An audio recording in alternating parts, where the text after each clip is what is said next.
Secretary of State Mike Pompeo has called China's treatment of its Uighur Muslim minority the stain of the century. Pompeo accused Beijing of pressurizing countries into not attending a US-hosted conference on religious freedom. Pompeo said that China was home to one of the worst human rights crises of our time, and it is truly the stain of the century.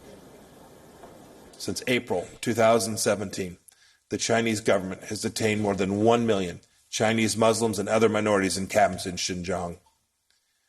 With us today is Uighur Ilham, a courageous woman who has fought for the release of her father.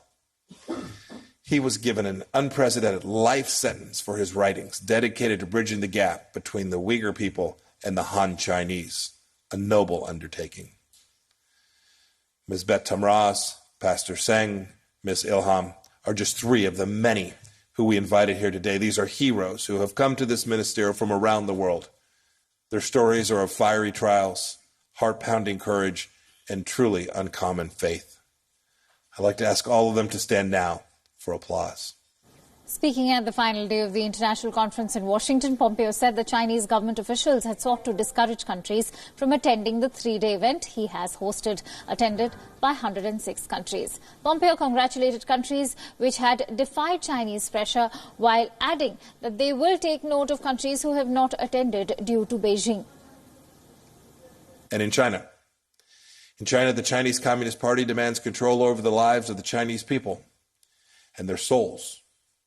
Chinese government officials have even discouraged other countries from attending this very gathering. Is that consistent with a guarantee of freedom of religious belief that is found directly in the Chinese Constitution? If you are here today and you're a country which has defied the Chinese pressure to come here, we salute you and we thank you. And if you have declined to attend for the same reason, we took note. Now, Pompeo's remarks came a day after U.S. President Donald Trump met at the White House with victims of religious persecution from countries including China, Turkey, North Korea, Iran and Myanmar. The Chinese government on Thursday rejected any suggestion that it abuses religious and human rights. Nearly 24 nations at the UN Human Rights Council this month urged China to halt persecution of ethnic Uighurs in its western region of Xinjiang, where UN experts and activists say at least 1 million are held in detention centers. And speaking of the United States, tensions continue to escalate between the United States and Iran. U.S. President Donald Trump has said that the U.S. Navy has shot down an Iranian drone in the Strait of Hormuz. Speaking at the White House, Trump said that the USS Boxer amphibious assault ship took defense action after the drone came within about 1,000 yards of the vessel. Listen in. I want to apprise everyone of an incident in the Strait of Hormuz today involving USS Boxer, a Navy amphibious assault ship. The Boxer took defensive action against an Iranian drone which had closed into a very, very near distance, approximately 1,000 yards, ignoring multiple calls to stand down, and was threatening the safety of the ship and the ship's crew. The drone was immediately destroyed. This is the latest of many provocative and hostile actions by Iran against vessels operating in international waters. The United States reserves the right to defend our personnel, our facilities, and interests, and calls upon all nations to condemn Iran's attempts to disrupt freedom of navigation and global commerce. I also call on other nations to protect their ships as they go through the strait and to work with us in the future. Reacting to Donald Trump's comments, Iran's Foreign Minister Javad Zarif has said that he had no information about losing a drone. We have no information about losing a drone.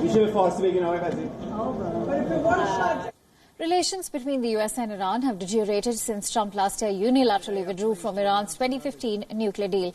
Earlier this month, Iran had announced that it has passed uranium enrichment limit by 4.5%. In May, Washington mounted pressure on Tehran by ordering all countries to halt imports of oil. The US-Iran tensions have intensified after Tehran downed an American drone and the United States order for an airstrike before Donald Trump decided to pull back at the last moment. Instead, the United States carried out a cyber attack on Iranian missile defense system. Washington and Saudi Arabia have directly blamed Iran for the attacks on the tankers, something that Tehran denies. The US has also sent thousands of additional troops and fighter jets to West Asia. The United States is even asking allies to help protect the strategic waters of Iran and Yemen. The US Fifth Fleet, based in Bahrain, has stepped up patrols but says the development is nothing unusual. Day to day, we maintain readiness, work on training opportunities, honing the different skill sets of the number of different entities on board the ships, whether it's aviation, ground combat, or combat support, combat service support. They all need to train at an individual level and a collective level, and so they'll focus on that. We'll routinely just focus on that and being mindful of if required to act, we will.